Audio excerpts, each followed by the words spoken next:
Hey guys, this is speed tiger and welcome back to my channel. तो सबसे पहले तो मैं आप सबसे सॉरी करना चाहूँगा कि काफ़ी टाइम हो गया है, मेरी कोई वीडियो नहीं आ रही थी, कोई कॉमिक बुक सीरीज़ नहीं आ रही थी। तो उसके लिए मैं वाकई में सॉरी हूँ क्योंकि मैं काफ़ी बिजी चल रहा था और अभी भी काफ़ी बिजी ही चल रहा हूँ। तो हो सकता है कि आपको सीरीज़ ये शुरू तो कर रहा हूँ मैं, लेकिन इतने जल्दी इसके एपिसोड्स ना मिल सकें, तो उसके लिए मैं आपसे पहले से सॉरी करता हूँ। तो गाइस चलिए अब हम बात कर लेते हैं कि हमारी आज की सीरीज़ कौन सी है। तो जैसा कि बहुत टाइम का गैप आ चुका था सीरीज़ में हमारी, तो लास्ट जो मैंने सीरीज़ शेयर करी थी वो हरक्यूलिस की सीरीज़ थी, जिसमें हमने हरक्यूलिस और एमेंडिस जो के एडवेंचर्स को देखा था। तो अब उसके बाद जो हमारी टाइमलाइन के अंदर सीरीज़ आती है, ये एक अलग ही सीरीज़ है और मुझे नहीं लगता कि पहले कभी किसी ने ये सीरीज़ एक्सप्लेन करी होगी अपने चैनल के ऊपर भी, क्योंकि ये सीरीज़ है इटर्नल्स के ऊपर। और इस वक्त जो है हम इटर्नल्स के वॉल्यूम 3 की बात कर रहे हैं। अगर आप मेरे चैनल को कुछ पिछले 6 या 7 महीने से फॉलो कर रहे हैं तो आपको पता होगा कि मैंने एक सीरीज शुरू करी है नो योर यूनिवर्स, और उसके अंदर हम मार्वल यूनिवर्स की अलग अलग मिस्ट्रीज और चीज़ों के ऊपर बात करते हैं। तो उसी का जो पहला एपिसोड था वो मैंने बनाया था इटर्नल्स के ऊपर, कि मार्वल यूनिवर्स के अंदर ये इटर्नल्स हैं तो है कौन। और वो वाकई में एक बहुत बड़ी वीडियो है जिसके अंदर मैंने बहुत सारे टॉपिक डिस्कस करे थे, जैसे म्यूटेंट्स, थैनोस, टाइटन प्लेनेट और बहुत सारी चीज़ें जो हैं सेलेस्टियल से रिलेटेड, वो सब उस वीडियो में मैंने एक्सप्लेन करी थी। तो अगर आपने वो वीडियो देखी है तो आपको बिल्कुल समझ में आ रहा होगा कि ये इटर्नल्स की सीरीज़ कैसी होने वाली है, क्योंकि ये सीरीज़ जो है बहुत ही ज़्यादा ज़बरदस्त होने वाली है। इसके अंदर हम बहुत ज़बरदस्त किस्म के पावरफुल कैरेक्टर्स को देखने वाले हैं और साथ साथ सेलेस्टियल को भी देखने वाले हैं, जो कि स्पेस गॉड्स माने जाते हैं। सो गाइस, इस सीरीज़ को देखते हुए ये बात ध्यान में रखिएगा कि ये सीरीज़ जो है सिविल वॉर के इवेंट के बाद से आई है। तो आपको पता है कि अब कॉमिक बुक में हालात किस तरह के चल रहे हैं। मतलब आयरन मैन की नई टीम काम कर रही है जो कि माइटी एवेंजर्स की टीम है, स्पाइडरमैन की टीम जो है वो छुप छुप के काम कर रही है जो कि न्यू एवेंजर्स की टीम है। तो ये सब चीज़ें अभी लागू हुई भी हैं, मतलब ये सब चीज़ें चल रही हैं अभी इस वर्ल्ड के अंदर। और उसी के बीच हम देखेंगे कि इटर्नल्स जो है अचानक बीच में से कहाँ से आ गए। सो इटर्नल्स के वॉल्यूम 3 के 7 इश्यूज़ हैं, मतलब कि हमारे पास 7 अलग अलग कॉमिक्स होंगे। तो मैं हर अपनी एक वीडियो के अंदर एक कॉमिक को कवर करूँगा। इस तरह से हमारे पास टोटल इस सीरीज़ के 7 एपिसोड हो जाएंगे। सो गाइस, इस ऑसम सीरीज़ को स्टार्ट करने से पहले सिर्फ मेरी एक ही रिक्वेस्ट है कि अगर आपने मेरे चैनल को अभी तक सब्सक्राइब नहीं किया है तो प्लीज़ मेरे चैनल को सब्सक्राइब करिएगा और मेरे कंटेंट को सपोर्ट करें। सो गाइस, बिना किसी और देर के अब इस कॉमिक बुक सीरीज़ को स्टार्ट करते हैं।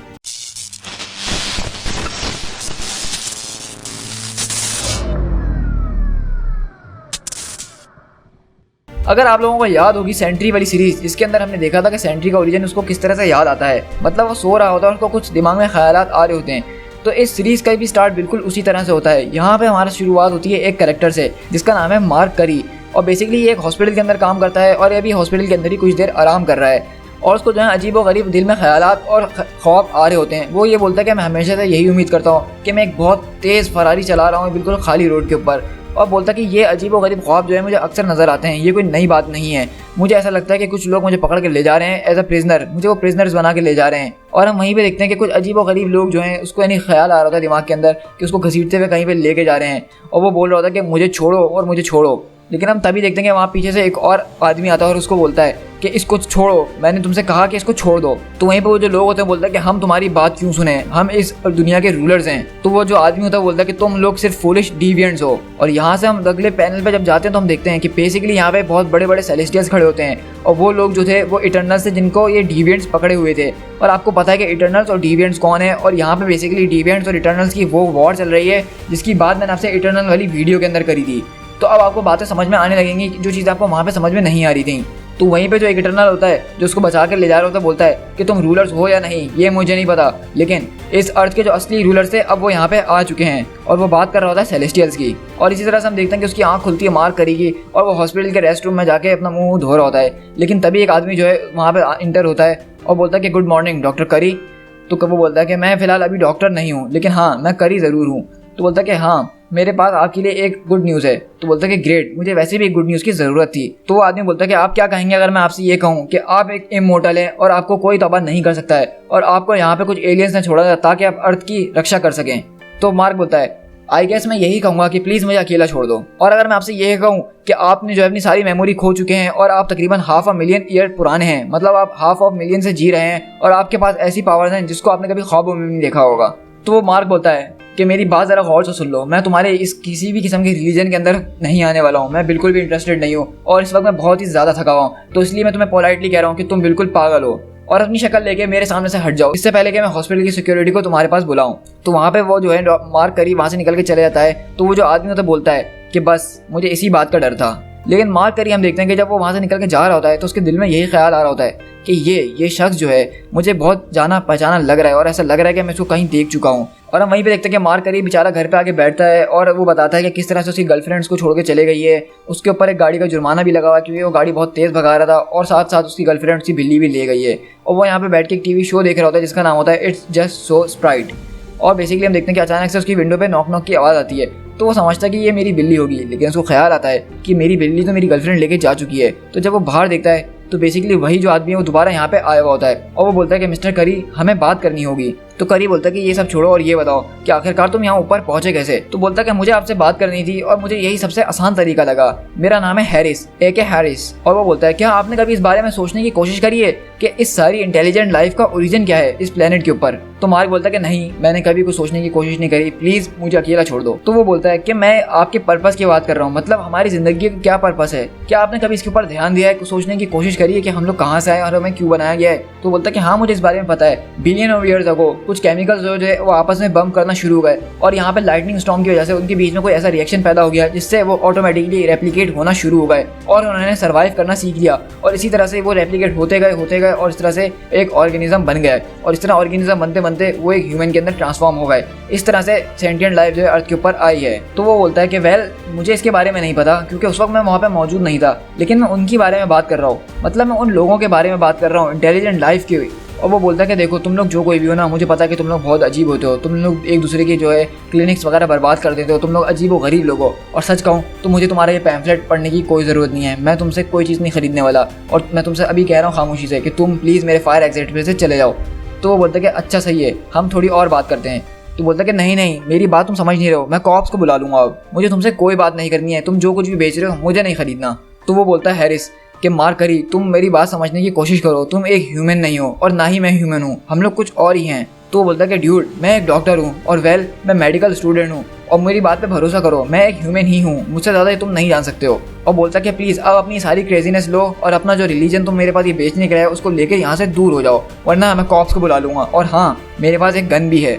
तो बोलता है कि झूठ तो नहीं बोलो मार्क, मुझे पता है कि तुम्हारे पास गन नहीं है और वैसे भी तुम्हें गन्स तो पसंद ही नहीं है, तुम्हें पसंद है तेज़ चीज़ें जैसे गाड़ियाँ, और मुझे ऊपर जाना पसंद है, मैं हर चीज़ को ऑब्जर्व करना ज़्यादा पसंद करता हूँ। तो मैं रॉयल बिल्डिंग के डेक के ऊपर होऊंगा, अगर तुम्हें मुझसे बात करनी हो तो मैं वहीं पे मौजूद हूँ। और हम देखते हैं कि बेसिकली वो वहाँ से उसको ये बोल के चले जाता है। लेकिन हम देखते हैं कि बेसिकली यहाँ पे मार्क जो है उसके दिमाग में ये ख्याल आ रहे होते हैं कि आखिरकार इसको ये बात कैसे पता कि मेरे पास गन नहीं है और मुझे गन पसंद ही नहीं है, और उसको ये बात कैसे पता कि मुझे तेज़ चीज़ें पसंद हैं। फिर हम यहीं से एक अपार्टमेंट के अंदर शिफ्ट होते हैं जहाँ पे हम देखते हैं कि दो लड़कियाँ होती हैं जिसमें एक का नाम एबी होता है और एक का नाम सर्सी होता है। और यहाँ पे बेसिकली उन लोगों की अपनी कुछ बातें चल रही होती हैं और वहाँ पे सर्सी जो होती है वो एबी से बोलती है कि मुझे $900 तुमसे उधार चाहिए।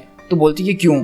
तो बेसिकली वो सारी बातें समझाती है कि दरअसल ये जो सर्सी है इसने अपनी एक नई कंपनी शुरू करी जिसका नाम है parties.sersi.com। मतलब उसने अपना एक नया बिजनेस शुरू करा जिसमें वो लोगों की पार्टीज वगैरह ऑर्गेनाइज करेगी और उसको शायद पहली पार्टी अरेंज करने का मौका मिला है, लेकिन क्योंकि वो ये काम करती ही नहीं है तो उसको कुछ दिखावा करना है, लोगों को बताना है कि वो पहले पार्टीज अरेंज वगैरह कर चुकी है, तो इसके लिए उसको पैसे वगैरह चाहिए यहाँ पे। और इसी तरह हम देखते हैं कि वहीं पे जो है जब उसको पैसे दे रही होती है तो तभी जो है उसके पास फ़ोन आता है कॉल, और उसको बोलते हैं कि तुम्हारी जो है पार्टी बुक कर दी गई है और तुम्हें जो है आके मिलना होगा। तो सर्सी बोलती है क्या मुझे तुम्हारा ग्रीन टॉप मिल सकता है, क्योंकि मुझे थोड़ा प्रोफेशनल दिखना पड़ेगा, क्योंकि मैं टॉड के पास जा रही हूँ, क्योंकि उसने बताया कि वरोज़ियन एम्बेसी जो है उन्होंने एक पार्टी अरेंज करनी है, क्योंकि वो अभी हमारे यहाँ अमेरिका के अंदर अपनी एम्बेसी खोलने वाले हैं और वो एक ऐसी कंट्री जिसके बारे में कोई जानता नहीं है। तो उन्होंने ये सोचा कि क्यों ना वो एक बहुत बड़ी पार्टी रखें जिसके अंदर इस शहर के मशहूर लोग आएँ और इससे उनकी कंट्री को लोग जान सकें। और इस तरह से हम देखते हैं कि सर्सी जो है वहाँ से तैयार होकर वहाँ के लिए निकल जाती है। और इस तरह से हम देखते हैं कि वो जो आदमी था एक हारिस, वो एक बहुत बड़ी सी बिल्डिंग के ऊपर खड़ा हुआ होता है और बोलता है कि देखो ये देखो दोबारा हम दोबारा से यहीं पे खड़े हैं। एक हारिस मतलब आपको याद होगा उस आदमी ने अपना नाम बताया था एक हारिस, मतलब AKE और हैरिस, लेकिन इसका असली नाम जो है वो एका हारिस है। मतलब उसने एक नाम से दो लफ्ज़ बना लिए थे अपना ह्यूमन नाम के लिए, जबकि इस इटर्नल का असली नाम जो है एकारिस है और ये इटर्नल्स का सबसे पावरफुल इटर्नल आप मान सकते हैं जो कि सबसे ज़्यादा फेमस है। और हम देखते हैं कि वो बेसिकली बात कर रहा था कि ऑफ कोर्स थी ना, हमें तो ये पसंद था ही ना। और वो बोलता है कि हम लोग शुरू से जो है माउंटेन्स के अंदर रहना पसंद करते हैं, जैसे खरगोश अपने बिल के अंदर छुप के रहता है, हम लोग जो है हमेशा से दूर दूर रहने की कोशिश करते हैं, इन लोगों के पास आने की कोशिश भी नहीं करते, इनके साथ रहना भी नहीं चाहते। तो वो दूसरी लड़की जो थी बोलती है क्या तुमने कभी इस बारे में सोचा है कि ऐसा क्यों होता है। तो बोलता है कि हाँ, क्योंकि जो टेम्परेचर जब कम होता है तो उसमें हम जो है अच्छी तरह से सोच पाते हैं और उसके अंदर हम कंफर्टेबली रह पाते हैं, और जबकि दूसरी अर्थ के ऊपर जो क्रिएचर्स हैं वो इस तरह के टेम्परेचर से दूर भागती हैं, तो इस तरह से हम लोग अकेले और सुकून से रहते हैं। तो यही वजह है जो इटर्नल जो है नॉर्थ पोल की तरफ जाकर रहते हैं, और हम यहाँ देखते हैं थीना और ये जो इटर्नल इकारिस है इन दोनों के बीच में कुछ बातचीत चल रही होती है। लेकिन हम तभी देखते हैं कि वहीं पे जब वो खड़ा होता है तो दो लोग उसके पास आते हैं और बोलते हैं कि मिस्टर हारिस, क्या आप एक हारिस हैं? तो बोलता है कि हाँ, क्या मैं तुम्हें जानता हूँ? तो दूसरा आदमी बोलता है नहीं नहीं, हमें बस इस बारे में श्योर होना था कि वो आप ही हैं। और इस तरह हम देखते हैं कि उसमें से एक आदमी जो है उसको ज़मीन पर खींच के गिरा देता है और यानी कि वो उसके ऊपर बहुत ज़बरदस्त तरीके से अटैक कर रहे होते हैं, उसको मार रहे होते हैं। और लेकिन यहाँ पे इकारिस जो उनसे लड़ने की पूरी कोशिश करता है, लेकिन वो दो लोग होते हैं और वो कोई आम लोग नहीं थे और वो आपको आगे जाके पता चलेगा। और हम देखते हैं कि उसमें से एक आदमी जो है इकारिस को बहुत ज़ोर से मारता है और वो वहाँ पे गिर जाता है और वो उसको उठा के नीचे सीधा उस बिल्डिंग से नीचे फेंक देते हैं। और साथ में जब उसको नीचे फेंकते हैं तो वो वहाँ पे एक अलग किस्म का बॉम्ब फेंकते हैं जो कि वहाँ पे एक्सप्लोड हो जाता है। फिर हम यहाँ से शिफ्ट होते हैं एक नई जगह पे जो कि बेसिकली वोरोजोखियन एम्बेसी है। इस कंट्री का नाम बड़ा अजीब सा है, एक रशियन कंट्री है, तो मैं जिस तरह इसका नाम ले रहा हूँ बस आप लोग समझ जाइएगा। और यहाँ पे बेसिकली सरसी आई होती है इन लोगों के पास। तो यहाँ पे बेसिकली सरसी जो है यानी कि जिसका हमने अभी पहले जिक्र करा था, जो पार्टी ऑर्गेनाइज करने आई है, वो यहाँ इनके पास आई है क्योंकि ये पार्टी इनकी है। तो ये बता रहे हैं इनको किस तरह की पार्टी चाहिए और वो बेसिकली बता रहे होते हैं कि हमारे पास 9th लार्जेस्ट सोवियत रिपब्लिक है, हमारे पास मिनरल्स हैं, ग्रेन्स हैं और हम चाहते हैं कि टूरिस्ट जो है हमारी तरफ आएँ। हम ये पार्टी इसलिए ऑर्गेनाइज कर रहे हैं ताकि दुनिया को पता चल सके कि हमारे पास भी बहुत सारी चीज़ें हैं, वो वहाँ पे आगे मज़े कर सकते हैं, वो स्की कर सकते हैं और साथ में कुछ बियर्ड्स को भी मार सकते हैं। तो बोलते कि रियली? तो बोलता है कि हाँ, हमारे पास भालू और वुल्फ दोनों ही बहुत हैं और मैं चाहता हूँ कि आप इस न्यूयॉर्क सिटी के फेमस पीपल को बुलाइए और साथ साथ जो खास और ज़बरदस्त साइंटिस्ट हैं, मैं बहुत सारे अमीर लोगों से भी मिलना चाहता हूँ साथ में। तो वो बोलते हैं कि क्या आप हमें इस तरह के लोगों से मिलवा सकती हैं? तो सरसी बोलती है कि हाँ बिल्कुल, मैं उनसे जो चाहूँ वो करवा सकती हूँ। तो वो बोलता है कि बस मुझे एक ऐसी पार्टी चाहिए कि ये पूरा सीज़न याद रखें। इसके बाद मैं नहीं चाहता कि कोई भी एक ऐसा आदमी जिसको इस जगह के बारे में ना पता हो, जो कि वोरोजोखिया है। और पार्टी का बजट जो है वो $200 होगा और तुम्हारी फीस $20,000। तो तुम्हें मंजूर है? तो सरसी बोलती है कि इतने पैसों में तो मैं आपको एक ऐसी पार्टी देने वाली हूँ मिस्टर ड्रूइग जो आप कभी ज़िंदगी में नहीं भूल पाएंगे। तो फिर वो जो आदमी ड्रूइग होता है वो बोलता है अब तुम इस लेडी के साथ जाओ जो तुम्हें पैसे देगी और हमारी गेस्ट की लिस्ट बता देगी जिससे हम मिलना चाहते हैं। तो वहीं पर उसका जो असिस्टेंट होता है वो बोलता है कि मुझे लगता है ड्रूइग के ये बहुत ज़्यादा रिस्की है। तो ड्रूइग बोलता है कि इसलिए तुम ये सोच रहे हो क्योंकि तुम एक कॉवर्ड हो? तो बोलता है कि नहीं, अगर मॉस्को के अंदर किसी को पता चल गया तो बहुत मुश्किल हो सकती है। तो वो बोलता है कि मॉस्को के अंदर किसी को भी नहीं पता चलने वाला, ये बात किसी को नहीं पता चलेगी। और हम यहाँ से दोबारा उसी हॉस्पिटल के अंदर शिफ्ट होते हैं जहाँ पे मार्क करी होता है। और बेसिकली आपको याद होगा कि अभी एक धमाका हुआ था एक बिल्डिंग के ऊपर, तो बताते हैं कि वहाँ पे जो है काफ़ी सारे लोग मारे गए और बहुत खतरनाक धमाका हुआ और मिरेकली एक आदमी बच पाया है और बाकी वहाँ पे कोई भी नहीं बचा। लेकिन उसकी हालत बहुत ज़्यादा ख़राब है, उसके चेहरे पे बहुत ज़्यादा बर्न्स वगैरह और फ्रैक्चर्स वगैरह भी हैं, लेकिन वो अभी भी जिंदा है। तो मार्क बोलता है कहीं वो बहुत बड़ा सा आदमी तो नहीं जो कि एक दीवार की तरह दिखता है?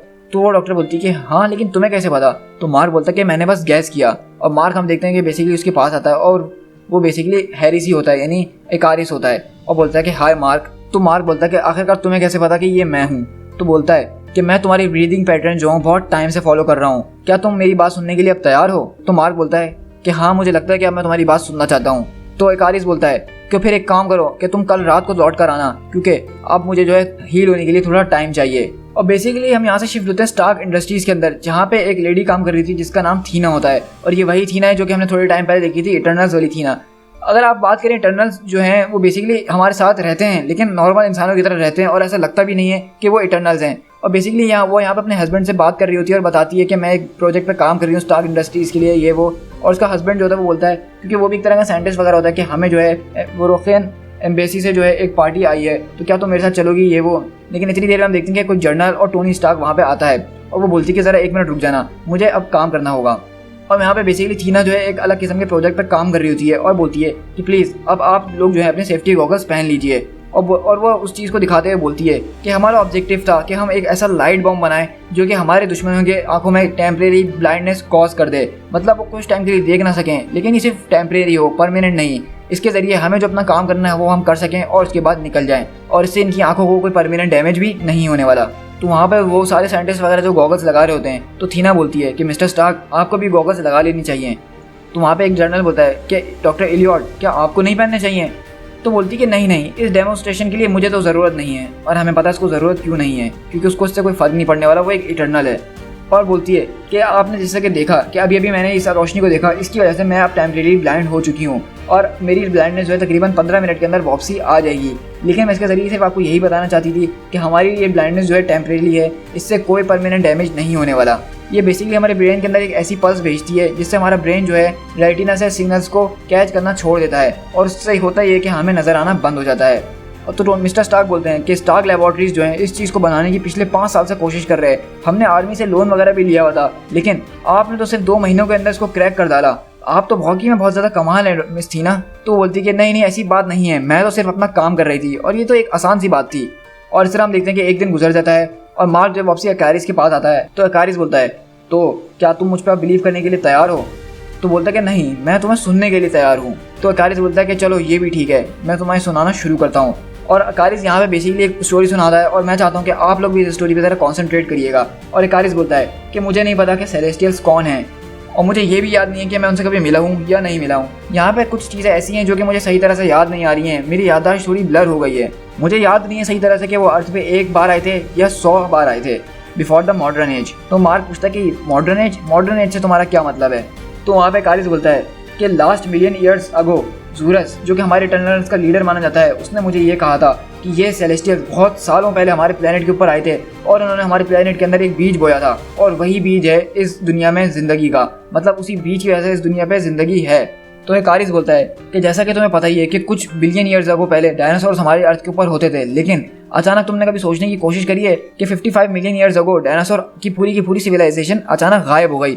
क्या तुम्हें नहीं लगता कि ये किसी किस्म का कॉस्मिक गेम है? मतलब ये सेलेस्टियल जो है हमेशा से खेलने की कोशिश करते हैं, अलग अलग सिविलाइजेशंस को यहाँ पे लाके सीड करते हैं, जैसे कि डिविएंट्स, इटर्नल्स, ह्यूमंस। ये है वो चीज़ जो मुझे याद है। लेकिन जो चीज़ मुझे याद है वो ये है, और वो इस तरह से है कि half a million years ago, may be a million years ago वो यहाँ पे आए थे और वो इतने बड़े थे जितने तुम उनको इमेजिन भी नहीं कर सकते हो। वो जायंट से भी ज़्यादा बिगर थे। और फिर उन्होंने कुछ प्रोटो ह्यूमंस को चूज़ करा जो कि अर्ली ह्यूमनाइट जैसे दिखते थे। उस वक्त ह्यूमंस जो थे बहुत ज़्यादा सिंपलर, स्मॉलर और स्टूपिड हुआ करते थे, लेकिन सेलेस्टियल्स को उनका पोटेंशियल दिखता था कि वो एक ना एक दिन किस चीज़ के अंदर ग्रो करने वाले हैं। तो फिर उन सेलेस्टियल्स ने इस प्लेनेट के ऊपर मशीनें बनाना शुरू करी। उन्होंने अपनी मशीनों के लिए रॉक्स का इस्तेमाल करा। और ये बात तो तुम्हें पता होगी ही, मेरा दोस्त एजेक वो जो था इन गॉड से डायरेक्टली बात कर सकता था, माइंड टू माइंड। ये जो था उसका स्किल था, जिस तरह का तुम्हारा स्किल स्पीड है। एजेक्स ने जो है बहुत सेंचुरीज लगा दी हैं समझने के लिए कि वो मशीन्स किस तरह से काम करती है। तो एजेक्स ने सिर्फ यही बताया है कि ये किसी किस्म का नैनो सर्किट है या फिर आप इसको मैक्रो सर्किट भी समझ सकते हैं, लेकिन वो इस बारे में भी श्योर नहीं है। उसने इतनी सेंचुरीज लगा दी तब भी उसको समझ में नहीं आया कि ये किया तो उन लोगों ने कैसे किया। उसको पता है कि कुछ रॉक्स हैं जो कि ये मैजिक करती हैं, मतलब असली मैजिक। और हम यहाँ पे बेसिकली देख रहे होते हैं कि उन्होंने कुछ प्रोटो ह्यूमंस को यहाँ पे डाला होता है और उनके ऊपर एक्सपेरिमेंट वगैरह कर रहे होते हैं। उन्होंने जो है इटर्नल्स को बनाया, जैसे कि मुझे भी सेलेस्टियल्स ने ही बनाया है। मैं जानता हूँ कि मेरा डिज़ाइन जो है थोड़ा अलग है दूसरे लोगों से।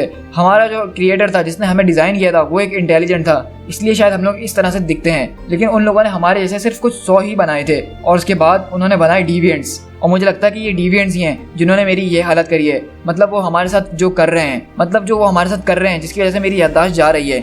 मतलब तुम इमेजिन करने की कोशिश करो कि वो एक ऐसी स्पीसीज है जिसका कोई भी मेंबर एक जैसा नहीं है। वो बिल्कुल एक दूसरे से अलग दिखते हैं, उनके लुक्स, एट्रीब्यूट, शेप, हर चीज़ एक दूसरे से बिल्कुल अलग है। और उनके किसी भी मेंबर को देख लो तो बिल्कुल ऐसा ही लगेगा कि उनके ऊपर बस गोश्त के लोथड़े डाले हुए हैं। वो दिखने में बिल्कुल भी अच्छे नहीं हैं।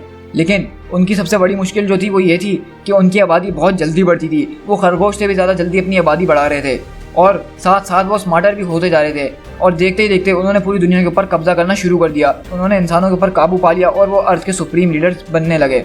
वो जो थे अब मिलियंस हो चुके थे और हर कोई एक दूसरे से बिल्कुल अलग था। उन लोगों ने जो है हम लोगों को भी पकड़ने की कोशिश करी, हम लोगों के ऊपर एक्सपेरिमेंट करने की कोशिश करी। वो देखना चाहते थे कि हम क्यों उनसे अलग दिखते हैं और हम लोग काम किस तरह से करते हैं। लेकिन अब हमें ये सीखना ही था कि आखिरकार लड़ते कैसे हैं, और हमें ये जल्द ही जल्द करना था और हमने ये कर भी लिया। और जब हमने ये करा तो हमें ये पता चला कि हम भी जो है शायद लड़ने के लिए ही बनाए गए हैं। उससे पहले हमें नहीं पता था कि हमारा पर्पस क्या है। तो मार्क बोलता है तो मुझसे ये कह रहे हो कि तुम कुछ मुश्किल से 100 लोग थे, उन्होंने मिलियंस के आदमी को ख़त्म कर दिया। ये कोई फाइट थी ही नहीं मेरे दोस्त, ये तो मर्डर था, मर्डर। तो अकारिस बोलता है कि ये फाइट तब बन जाती है जब हम 100 जो हैं उनको मारा ना जा सके, और जब हमारे पास ज़ूरस जैसे टेक्नीशियंस हों जो कि हमारा लीडर है और जिसकी बेटी थीना, और यहाँ तक कि ड्यूक ऑफ नाइटमेयर्स जो कि मेरा कज़न है, वो जो है बहुत ख़तरनाक तरीके हैं उसके लड़ने के, लेकिन कभी कभार वो काम आ ही जाता है। और जैसे कि तुम मकारी, लेकिन मेरे भाई तुम बिल्कुल ठीक कह रहे हो कि ये कोई वॉर नहीं थी जिसको हम जीत सकें। लेकिन हमें ये पता था कि हमें उनको कैसे बुलाना है। वो पीछे कुछ नॉलेज छोड़ के गए थे जिसके ज़रिए हम शायद उनको दोबारा बुला सकें, और वो हमारी कॉल सुन के स्पेस से इस दुनिया पे ऊपर दोबारा आए, जिसको कहा गया द सेकंड होस्ट या सेकंड होर्ड। तो आपको याद होगा कि सेलेस्टियल्स के बारे में कुछ मैंने आपसे बातें डिस्कस करी थी कि सेलेस्टियल जो है अर्थ पे बहुत बार आए हैं और उनको हर बार आने को होस्ट कहते हैं। मतलब जब वो पहली बार आया तो वो फर्स्ट होस्ट कहलाया, सेकंड होस्ट कहलाया, इस तरह से काफ़ी सारा होस्ट हैं। तो आप फिक्र नहीं करिए, सेलेस्टियल्स के बारे में मैं आपको एक अलग एपिसोड बनाऊंगा नो योर यूनिवर्स का, और सेलेस्टियल की सारी इन्फॉर्मेशन मैं आपको उसमें दूंगा। लेकिन आप अभी यहाँ पे फिलहाल इसको समझने की कोशिश करिए। और इकारिस बताता है कि वो डिविएंट जो थे वो बहुत ज़्यादा थे और उन्होंने उन गॉड से भी लड़ने की कोशिश करी, लेकिन वो ऐसे थे जैसे कि उनके सामने कोई चीज़ टिक ही ना पाए। कुछ ही दिन लगे कि जितने के जितने डिविएंट थे उन सबको हरा दिया गया और उनकी लैंड्स को जो है डिस्ट्रॉय कर दिया गया और उनको डिस्ट्रॉय करके इन समंदर यानी पैसिफिक ओशन के नीचे भेज दिया गया। तो इसका मतलब साफ है, मतलब ये जो सेलेस्टियल्स है इन्होंने जो है डिविएंट के खिलाफ जंग करी वापसी आगे, क्योंकि डिविएंट जो है अर्थ के ऊपर काबू पाना शुरू हो गए और इटर्नल्स को दबाना शुरू कर दिया था। तो इटर्नल्स ने जो है सेलेस्टियल्स को दोबारा बुलाया और सेलेस्टियल्स ने आके डिविएंट्स को खत्म करा। और इसी बीच ये जंग इतनी ज़्यादा खतरनाक थी कि इन्होंने इनका पूरा का पूरा किंगडम जो है समंदर के अंदर गिरा दिया। मतलब उनका किंगडम का नाम था लेमोरिया, और वो लेमोरिया पूरा किंगडम जो है ओशन के अंदर है। और इसके साथ साथ एक और किंगडम इसके साथ जुड़ा हुआ था जिसका नाम था एटलांटिस, और वो किंगडम भी समंदर के अंदर चले गया। तो मतलब मार्वल यूनिवर्स के अंदर अगर आपको पता हो कि एटलांटिस जो कि नेमोर का किंगडम है जो कि समंदर के अंदर है, वो इसी तरह से समंदर के अंदर गया क्योंकि सेलेस्टियल्स बहुत साल पहले आए थे, मिलियन ऑफ ईयर्स अगो, और उन्होंने एक जंग करी थी डिविएंट्स के खिलाफ। वो जंग इतनी ज़्यादा खतरनाक थी कि उसके नतीजे में ये 2 कॉन्टिनेंट जो है समंदर के अंदर धंस गए, और इसलिए डिविएंट जो है समंदर के अंदर रहते हैं और एटलांटिस भी समंदर के अंदर ही रहते हैं। और वो बताता है कि इस तरह जो है उनकी पॉपुलेशन बहुत ज़्यादा खत्म हो गई, वो सिर्फ अब कुछ हज़ारों ही रह गए थे, और उस तरह से वो अपना नंबर दोबारा रीगेन नहीं कर पाए कभी भी, जिस तरह से वो पहले कर चुके थे। अब जिस तरह की ह्यूमैनिटी अब फ्री हो चुकी थी, अब वो किसी की गुलामी नहीं कर रहे थे, तो उनको मौका दिया क्या ग्रो करने का, फ्लरिश करने का, और हमने उनकी पूरी मदद करी इस चीज़ में। और हम इटर्नल्स ने इसमें उनकी पूरी मदद करी कि किस तरह से उनको सिखाया जाए, उनको हर चीज़ सिखाने की, इनकरेज करने की कोशिश करी। और हम यहाँ देख सकते हैं बेसिकली कि ये इटर्नल्स ही थे जिन्होंने उनको फायर के बारे में बताया, उनको खेती बाड़ी के बारे में बताया। हम जितने भी इटर्नल्स थे हम सबके पास कोई ना कोई स्किल था, और हमने उस स्किल को जो है ह्यूमैनिटी के साथ शेयर भी करा ताकि एक ह्यूमन रेस बिल्ड हो सके, और हमने उनको कुछ ना कुछ सिखाया।